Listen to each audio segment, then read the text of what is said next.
You're listening to DraftKings Network.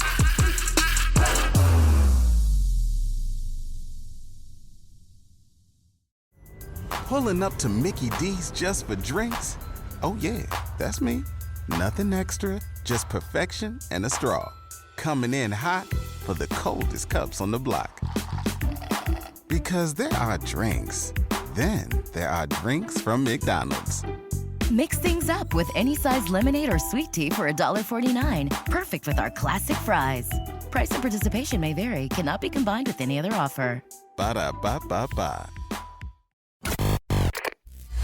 Ladies and gentlemen, it's the Hockey Show. My name is Roy Bellamy, and that's David Dwork of the Hockey News. I am back from vacation, something that I direly needed. This is oh my God. You look refreshed. I am. You do. I mean, very much rested. It's nice to see that you haven't shaved in a while again. I do like the facial patch hair thing that you got going on. Man, I know it's not a full thing, but I do kind of like that a little better. The clean shaven Roy scares me. Yeah. Does it? A little bit. Okay. A little bit. Kind of like Dexter scares me. I'll keep the goatee. So, yeah, we're back. We're going to do some offseason stuff. But right now, I just want to talk about the offseason, the draft, and free agency. And we have a guest today. We have the big honcho from the Hockey News, Ryan Kennedy, who's the editor-in-chief over there at that very much famous publication. So before we get into the draft and free agency, a bit of news happened today regarding the Stanley Cup being stuck in St. Louis. Dave, what happened? Well, supposedly I never thought I'd be talking about a software issue on a hockey show or in a hockey story, but here we are. A global software outage has caused flights to be a mess globally. And Stanley Cup was in St. Louis for a little over a day with Matthew Tkachuk and his family. And it's apparently still there. It has not traveled on to Minnesota, where Kyle Okposo was supposed to have a day with the Cup. That's right now, the last I saw was they're still hoping that it gets there. Hopefully he can have his day. They don't know. I would think that they're going to figure it out, but I've never heard of something like this happening. It's crazy. That Kyle Okposo, that should not happen to him. Right? Of all the people, of all the guys, Kyle Okposo, who's waited forever to have his Stanley Cup, his name on the cup. He gets his day with the cup. He gets to take it home. He was the veteran. Like every Stanley Cup team's got their veteran that they rally around. Yeah. Man. And he rented out an arena for that, too. So his day's been postponed. Today has been, whatever events that have happened have been canceled. So hopefully he'll have his day down the line and everybody will revel in it. Now let's get off to the offseason right now. We'll start off with the draft with Ryan. You were at the Spear, so was David, and just go over your time there during the draft. I was super impressed, and the Sphere was obviously a big deal, especially because this was going to be the last draft under the current format. We're still not really sure what they're going to do next year, but we know that the teams are largely going to stay at home, so it's going to be more like the NFL draft, it feels like. So this kind of felt like a last hurrah. It was in Vegas, which is fun for everyone. But the show they put on, I thought was fantastic. They really used the Sphere well. The trade alerts were fun, and the atmosphere was great. So just overall, and I ran into Steve Mayer, who runs all the big productions for the NHL. I ran into him on the way out of the draft, and I had to stop and tell him. I was like, that was fantastic. Like, I thought the NHL hit it out of the park with that one. Who do you think did well during the draft? I really liked Calgary first and foremost. Zane Parekh was their first pick, but I thought they got a lot of value throughout. Kirill Zarubin is a goaltender that I believe could be sort of a hidden gem. Montreal did very well. The Ivan Demidov pick I thought was great for them, but also getting Michael Hage later in the first round, that really helps their forward depth for the future. So I liked Montreal as well. And then, of course, San Jose, sure, they had the advantage of picking first overall. We knew they were going to take Max Celebrini. But then to get Sam Dickinson, one of the best defensemen in the draft, outside the top 10, that was just a major coup for them. Just the way that the picks went down, we saw a lot of the elite defensemen fall, guys like Dickinson and Steve Bouillon, who went to Minnesota. and even Anton Silyev, who I thought could have gone top 3. New Jersey got him later on. So San Jose, not just the Celebrini pick, but the Dickinson pick. If just those two work out, which they probably will, San Jose would have had a smashing draft. Let's say that they do work out, at least up to the next season. How much of a point difference do you think is going to be in the standings for them? Well, it's not going to be a huge bump. I mean, the Sharks are still in what I like to call the trough of the rebuild. They're still accumulating assets, and Will Smith turning pro, that will help. But this is going to be another learning year for the Sharks. They're still going to be very young, and it's very much going to be about getting Celebrini and Will Smith acclimated because, 3-4 years down the line, that could be an incredible 1-2 punch down the middle. Like if Celebrini and Smith are your top centers in a couple of years, you're going to make some moves. Especially, you have Logan Couture as the veteran. He could very well, again, in a couple of years, just be your shutdown kind of Jordan Staal guy at that point in his career. So I like that the table's being set by GM Mike Grier, but I would still expect the Sharks to struggle most nights. And, whether Dickinson plays for the Sharks or goes back to junior hockey with the OHL's London Knights, either fit works. I think he's the rare teenage defenseman that with his size and his defensive abilities, he could jump straight to the NHL, but it's certainly not necessary. One of the cool things that we're seeing, Ryan, for I think at least people that are close to our age, we're seeing guys that we grew up watching. Now their kids are starting to kind of show up in the NHL. One of them was drafted, TJ Aginla. Obviously, it would be tough to fill his father's footsteps as a Hall of Famer. But, what do you think the chances are that he's going to have anything close to a career like his dad? I mean, it is a high bar, right? The one thing Tej has is he was drafted higher than his dad, so he can always hold that over Jerome, even though Jerome can show him, Olympic gold medals and Hall of Fame induction speeches and whatnot. TJ Aginla, this is a kid that just kept ascending throughout the year. I saw him at the CHL Top Prospects game, and he looked very good. And then it just kept going from there. Playing for Kelowna in the WHL, playing for Canada at the World Under-18s, where they won gold over a heavily favored Team USA. So this is a kid that, he's got all the makings, right? And the junior team he plays for isn't the strongest. So, when we see him play with more talent, as we did on Team Canada, you can really see him as that top line forward. And, he's already pretty strong. He's already got a great shot, and he's got a great work ethic. So it's all there. It's just a matter of, continuing to develop and put the pieces together. But the potential is certainly there for him to be quite a good NHLer. Will he be a Hall of Famer like Jerome? It's tough to say right now, but I mean, he's got the genes. So before we move on from the draft, I did want to just ask you one more thing about the Sphere. I agree with you. I thought it was amazing. I don't see how you couldn't, considering just the way that the building is. It's so unique. But the way that everybody's raving about it, this was supposed to be the last year that it was like the centralized draft, right? Everybody's supposed to go their own separate ways starting next season. Do you think that since this year went so well and everybody seems to be, receiving it so well and it was so awesome and so cool to be there, could the NHL maybe be thinking about changing their minds, or are we still going to be going about the routes like the NFL has gone with everybody kind of in their own studios doing it their way?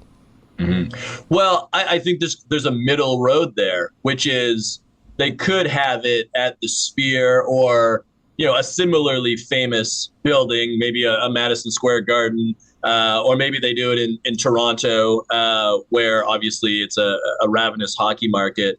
The fact that the scouts wouldn't be in attendance doesn't really impact the entertainment value for fans, right? It's more for the teams themselves and, the GMs getting to trade on the floor and stuff like that. And we did see some of that at the Sphere. The only thing I would say, though, is apparently the Sphere is incredibly expensive to rent out. You don't say. So, yeah. And you got to pay for all those lights. Yeah, exactly. That might be the only consideration where maybe they don't do it at the Sphere again just because of the ticket price for the league, but maybe they continue to do it in Vegas. No shortage of venues where you can get a whole bunch of fans in there and have the players go up on stage and shake hands with Gary Bettman and put the jersey on. So I can see that happen. Well, maybe not in a place where it's 110 degrees out during the draft. Maybe not. Just a suggestion. I don't know. Just major AC situation there. No, it's hot outside, dude. I mean, that's where all the money's going to as well. You got cool things down in the Sphere. Let's move on to free agency. We'll start with the Stanley Cup champion Florida Panthers. So they did what they had to do. They got Sam Reinhart extended 8 years, $69 million. They also got Anton Lundell, and they kept Dmitry Kulikov, but they also added Nate Smith. They got the both Krests, and they lost Brandon Montour. They lost OEL. They lost Kevin Stinlin and Ryan Lomberg. But it seems like the Panthers still have enough to make themselves a good team in the playoffs. They're going to have a long run. Do you agree? I do agree. They're not as good. Obviously, they lost a lot of depth, but they still know how to win. And I guess the only thing you could caution against is they have now gone to the final game of the NHL season twice in a row, right? Lost the final, then won the final. That's a lot of extra hockey. Yeah. And, we saw it with the rival Tampa Bay Lightning where they made a few runs in a row and all of a sudden, the wheels kind of fell off. And it's understandable. That's a lot of games to play. I still think Florida will have a very good regular season, and I could certainly see them go a couple of rounds again in the playoffs. It's just a matter of, will they remain healthy, right? Like that's a big reason why Vegas ran over them in the final 2 years ago. And conversely, it's a big reason they beat Edmonton is the Panthers were remarkably healthy throughout their Stanley Cup Championship run. Can you do that twice in a row? It's tough. The Western Conference champion Edmonton Oilers also made some moves. They kept some of their guys and got some free agents as well. How do you grade them? I think they did very well. And, it's an interesting situation in Edmonton where, the president, Jeff Jackson, was kind of in charge of things because obviously Ken Holland wasn't returning and they hadn't named a new GM yet. I know a lot of Oilers fans are like, just give the job to Jeff Jackson. He seems to be doing great. Getting Matt Savoy, the highly acclaimed Buffalo Sabres prospect in exchange for Ryan McLeod. I thought that was a really cool deal for both teams. The Sabres desperately need to make the playoffs this year, and McLeod can help them there. And Matt Savoy, I don't know if he makes the Oilers this year because I think you probably want him getting a substantial role, and I don't know if they have that for him right now. And you could put him in the bottom six, but he's a skilled guy, and I would almost rather see him dominate the American Hockey League for a year. But when you look at the Oilers, they're pretty much ready to run it back. They're going to – I think they might start slow, just looking at McDavid and Draisaitl's injuries, and maybe they'll be ready. McDavid, it sounds like maybe he won't be ready for the beginning of the season, but – who knows? We thought the same about Matthew Tkachuk. He was there after breaking his entire body. Yeah. Basically. So who knows? But I think, the Oilers are in a spot where it's going to be tough because Dallas and Colorado are still in the West, and both those teams are going to want revenge for falling short in the Western Conference this past year. Having said that, there's not a lot the Oilers need. Right? We saw how good they were in the final. I think Evan Bouchard's going to be even better on the back end than he was this year. So, yeah, beware Edmonton. They're not going anywhere soon. So another team out west that I thought had a pretty good summer, and they were already pretty good, is Nashville. When you add Stamkos, Marchessault, Brady Shea, you've already got Philip Forsberg, who had a great year last year. You've got Roman Josi. They extended UC Saros, which could make things fun with the Askarov, but we save that for another time. But in terms of Nashville, are they now potentially right up there with Edmonton as a cup contending, potentially favorite type team out of the West? I think they're in the mix, especially because Philip Forsberg basically hasn't played with anyone his whole career, right? Like nobody to the caliber of Steven Stamkos at center. I guess Ryan Johansson came close at one point, but maybe like Steven Stamkos, we're looking at a future Hall of Famer. We're looking at a number one center. Yeah. And he's got a lot of miles on the odometer, but he's so smart and he's so driven that I think he'll be reborn in Nashville. I think he'll have that chip on his shoulder that hockey players love to have. No one believed in me. Tampa let me go. And he's a super nice guy. So I am very excited to see what Nashville can do because Stamkos will be that number one center. Jonathan Marchessault gives them another threat offensively. And again, another guy who probably is thinking, I'm going to make Vegas pay. They decided that I wasn't, in their future plans because of the salary cap. I'm gonna get my revenge and show them what I can do. And I also, you mentioned Brady Shea. I think that's an underrated signing where he's not the sexiest defenseman, but he's very effective. And for a Nashville blue line that already has Roman Josi and traditionally has been very strong, I think, this is finally the year where we might see Nashville, win a round. They haven't had a good run since they went to the final against Pittsburgh, and that was a while ago. Let's talk about winners and losers throughout the entire league. Let's go over the entire landscape of the National Hockey League and find out who the winners and losers are in free agency. Yeah, one loser that comes to mind for me is Ottawa, because I'm just really not sure what the plan is. And I'll toss Detroit in there as well. Yeah, they got Vladimir Tarasenko and they re-signed Patrick Kane. But, those two teams playing in that Atlantic Division with Florida, with Boston, with Toronto, Tampa Bay, I think, they're not as good as they were, but they're still going to be pretty good. Yeah.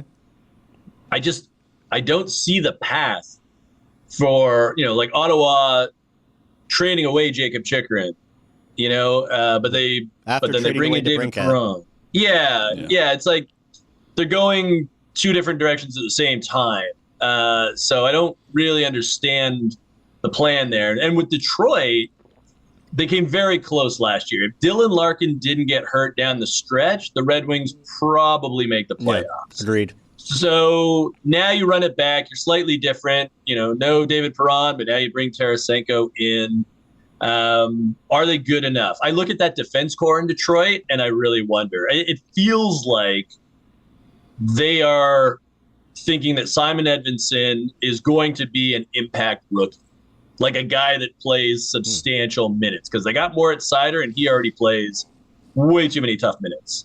And they'll probably shelter Simon Edvinsson, but at least he can take some of the slack there. So those are two teams that I'm a little hesitant about because I'm not really sure of the plan. In terms of winners, I think Utah had a great summer so far, whether it's free agency or trades.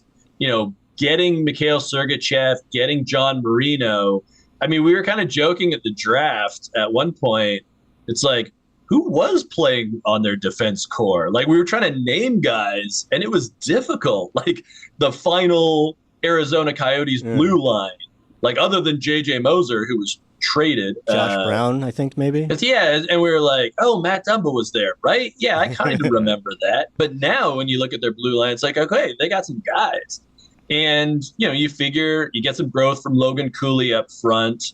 And, all of a sudden, Clayton Keller, who's been remarkably consistent, he's got some guys to play with. So I liked Utah, and I liked New Jersey as well. I think New Jersey got some of the pieces they needed. Brett Pesce on the back end is going to be big for them. Jacob Markstrom, they needed a goaltender. Yes. Like, in the worst way. They've got him now. Markstrom has had his struggles, sure. But I think with that New Jersey team and a healthy Jack Hughes up front, they should be like one of the better teams in the Metro Division. So the last thing I wanted to ask you before we call it a day is over your right shoulder, there is a jersey with what looks like a rhinoceros. Now, I don't know if that's, was it Bebop or Rocksteady? That was the rhino from Ninja Turtles. I think it was Bebop. I don't know if that's Bebop or if it could have been Rocksteady because it makes sense. I mean, it was No, you're right. It was Rocksteady because Bebop was the pig one. The Wardo. The Wardo. You see, Ryan knows. Thank you. Oh, man, I'm getting old. All right, so if that's not a Rocksteady, then I don't know what is it. That is the El Paso Rhinos. The El of Paso the NAHL. I love it. Yes. Wow. That is a good jersey. I like that. It's very intimidating. Yeah, you know what? I think they were switching leagues. They were going up. They were in another junior league, so they had like a big flash sale, and a bunch of us at the hockey news were like, "Oh, we got to jump on that." Yeah, I need an El Paso Rhinos jersey. So yeah, that was a happy purchase. All right, before we get out of here, let me just ask: did Bill Zito get screwed in the Jim Gregory Award? It's tough. I mean, do you just always give it to the Stanley Cup winner? No, You know? no. I mean, it's not even that. It's 3 out of 4 years that he's been nominated. All he's done is take the Panthers franchise from, Exactly. at the time when he took over in 2020, maybe the best situation they had been in, and he's done nothing but take it better and better and better since then. Yeah. I think that he absolutely deserves it. I don't think he cares, especially now that he won the Stanley Cup.